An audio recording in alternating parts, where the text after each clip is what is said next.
जी अस्सलाम वालेकुम। आप देख रहे हैं मेरे YouTube channel SK cricket show. एक नई वीडियो और एक नए मौजू के साथ आपकी खिदमत में हाजिर होते हैं।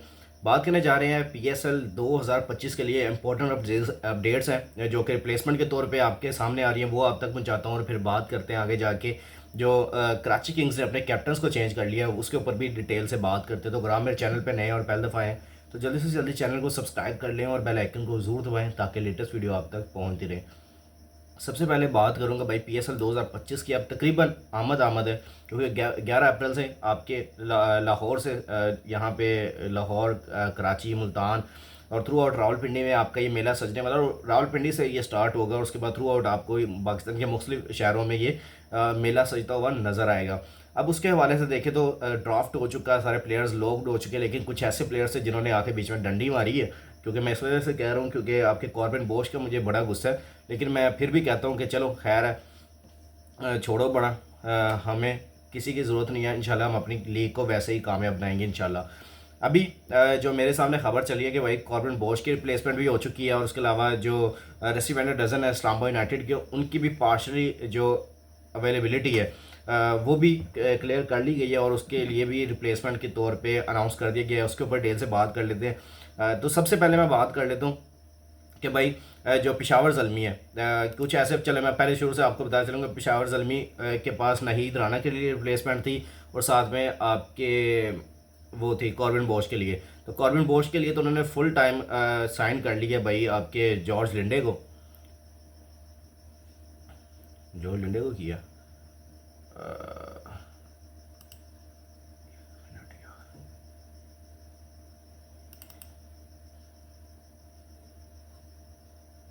हाँ, पेशावर ज़ल्मी ने भाई जॉर्ज लिंडे को किया, जो कि साउथ अफ्रीकन ऑलराउंडर है।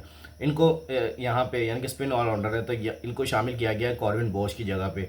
और जो इस्लामाबाद यूनाइटेड है, उन्होंने रसी वैंडर डजन के लिए जो रिप्लेसमेंट देखी है वो एलेक्स कैरी हैं, जो कि ऑस्ट्रेलियन विकेट कीपर बैट्समैन है। तो इनको शामिल किया गया है इस्लामाबाद यूनाइटेड में एज ए पार्शली रिप्लेसमेंट जो है रसी वैंडर डजन की है, जो कि अपनी personal due to personal reason इसमें पीएसएल में यानी कि अवेलेबल नहीं होंगे।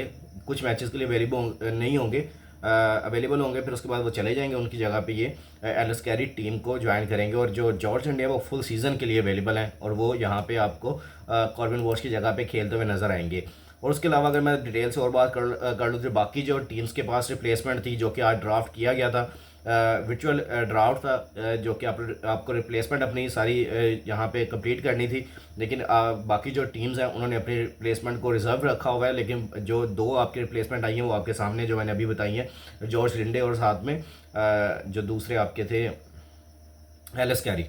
तो उसके बाद अगर देखें तो पेशावर ज़ल्मी की अभी नाहीद राना की रिप्लेसमेंट अभी पड़ी है। कराची किंग्स के पास केन विलियमसन की है, वो भी पार्शली अवेलेबल है। फिर उसके बाद इस्लामाबाद यूनाइटेड रसी वैंडर डजन की उन्होंने बता दिया। कराची किंग्स ने लिटन दास की अभी नहीं बताई। कोयटा ग्लैडिएटर्स ने मार्क चैपमैन की नहीं बताई। फिर उसके बाद जो नहीं होंगे उनके मुताबिक इंतखाब करेंगी, तो वो बाकी जो टीमें हैं वो अपने रिजर्व रख के बैठी हुई हैं। जैसे ही उनके पास रिप्लेसमेंट की ज़रूरत पड़ेगी तो वो अनाउंस करेंगे कि उनकी किन के साथ बातें शातें चल रही हैं। वो एट द टाइम देखेंगे कौन से प्लेयर्स अवेलेबल हैं, और फिर उनके साथ वो डायरेक्ट साइनिंग करेंगे और उनको यहाँ पे शामिल कर लिया जाएगा पीएसएल में। तो ये सबसे इंपॉर्टेंट खबरें थी, वो आप तक पहुँचा रहे थे। इसके बाद अब आ जाते हैं ज़रा जो और मोस्ट इंपॉर्टेंट खबर है, वो है कराची किंग्स के हवाले से। कि भाई कराची किंग्स ने भाई अपने कैप्टन जो शान मसूद है उनको भाई हटा दिया। जस्ट इमेजिन के शान मसूद को हटाना, पाकिस्तान के टेस्ट कैप्टन है, उनको हटा के इस तरह का तासुर देना कि उनकी रिप्लेसमेंट के तौर पे फिर डेविड वार्नर को अनाउंस किया है। तो मुझे ये समझ नहीं कि भाई आपने किस बिहाफ पे ये सब कुछ किया है, क्योंकि आपकी जो टीम की इस टाइम स्ट्रेटजीज थी, जो आपकी टीम चल रही थी। लेकिन इस वजह से भी किया गया होगा कि कराची किंग्स की पिछले 2 साल से परफॉर्मेंसेज नहीं, एक सीज़न में तो पूरा ही रहे हैं कि उनको कोई भी जीत हासिल नहीं हुई है। लेकिन उसके बाद थ्रू आउट पिछला सीज़न फिर भी कुछ अच्छा गया था, 1-2 मैचेस जीते थे, लेकिन फिर भी उनकी परफॉर्मेंसेज वो नहीं रही हैं।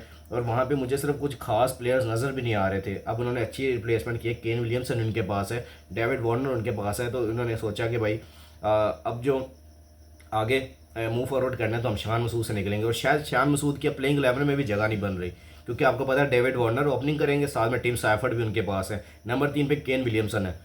तो शान मसूद कहाँ पे जाएंगे, नंबर 4 पे जाएंगे। तो ये भी अब समझ नहीं आ रही है। लेकिन अभी मैं देख रहा था उनकी नेशनल T20 कप में परफॉर्मेंसेज अच्छी जा रही थी और अच्छी हिटिंग कर रहे थे यार।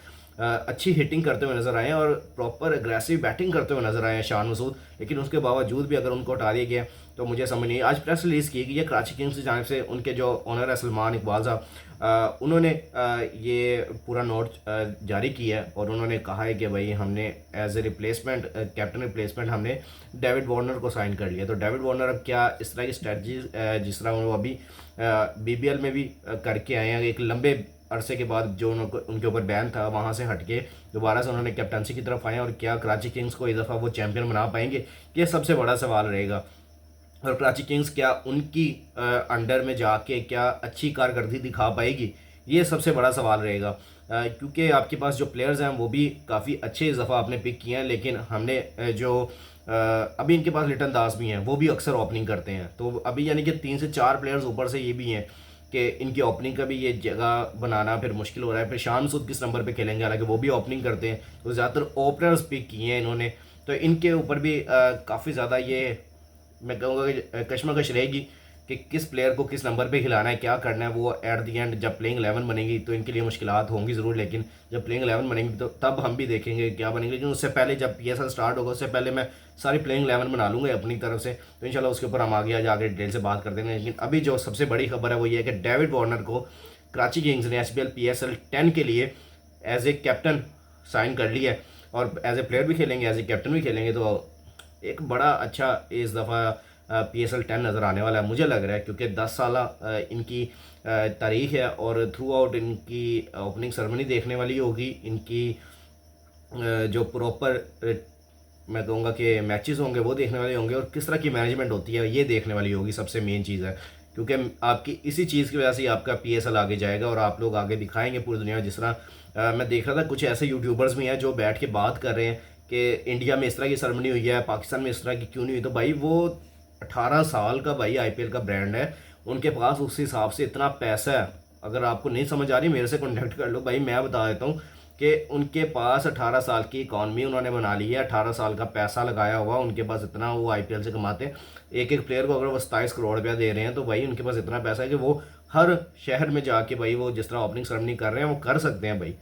तो आप लोग अपनी अपनी मैं कहता हूँ कि अपने लिहाज से देखेंगे ना कि आपने कितने पैसे लगाए हैं, आपके पास कितना बजट है, आपने इससे कितना कमाना है, आपने उस हिसाब से ओपनिंग सेरेमनी करानी है। और आप फिर प्रोफेशनलिज्म की बात करते हैं कि क्या उनकी प्रोफेशनलिज्म है, तो ये सबसे ज़्यादा इम्पोर्टेंट है कि आप लोग ये समझें कि हमारा अपना ब्रांड है और हमने इनको किस तरह आगे लेके जाना है, वो सबसे ज़्यादा इम्पोर्टेंट है। ना कि बैठ के दूसरों की लीग के ऊपर बातें करना और उनको फिर पाकिस्तान के साथ तशबीह देना, ये सबसे ज़्यादा मेरे लिए तो मुश्किलात है। क्योंकि मैं भी IPL को कवर ज़रूर कर रहा हूँ, लेकिन मैंने कभी ये बात नहीं की कि अब मेरे मुल्क से बढ़ के या मेरी लीग से बढ़ के कोई और लीग है। हमें पाकिस्तान के साथ जितना प्यार है, उनकी लीग के साथ, उनके सारे स्ट्रेटजीज के साथ जितना प्यार, ठीक है इनकी जो स्ट्रेटजीज हो सकती है इसके ऊपर बात हो सकती है, इनको मेरा ख्याल है मशवरा दिया जा सकता है, ना कि हम इस पर बैठ के तनकीद करके पूरी दुनिया में अपनी ही लीग का मजाक बनाएं। तो ये सबसे ज़्यादा इंपॉर्टेंट है आप लोगों को समझना कि पाकिस्तान की रिस्पेक्ट करें, पाकिस्तान की जो लीग है उसकी रिस्पेक्ट करें। आप नीचे कमेंट सेक्शन में अपने राय का इज़हार ज़रूर कीजिएगा, दुआ में हमें भी याद रखिएगा। और जिस भाई ने अभी तक चैनल को सब्सक्राइब नहीं किया वो जल्दी से जल्दी चैनल को सब्सक्राइब कर लें और बेल आइकन को जरूर दबाएं ताकि लेटेस्ट वीडियो आप तक पहुंचे। इंशाल्लाह मिलते हैं नेक्स्ट वीडियो में। टेक केयर, अल्लाह हाफिज़।